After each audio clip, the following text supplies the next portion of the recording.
Candidate issue you raised with the state party president, according to him. Sorry? You wanted the party president, Maori, to raise common candidate issue with the MDA leadership. Is it true or just a Yeah, I need to clarify that. I need to clarify on that issue. I have never discussed Lok Sabha elections with Mr. Mauri. I have never even asked for a ticket, nor was there any discussions about some common candidate or something, which I have also seen in the YouTube, which he had mentioned. I need to clarify on that point because one fine morning I saw the headlines in the newspaper mentioning my name as a probable candidate of the Lok Sabha from the BJP party.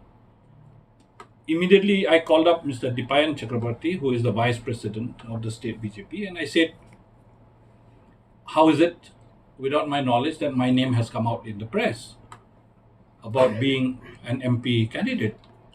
Then the answer that I got was that we do not have any probable candidate or person except you, so that's why we thought we will nominate your name.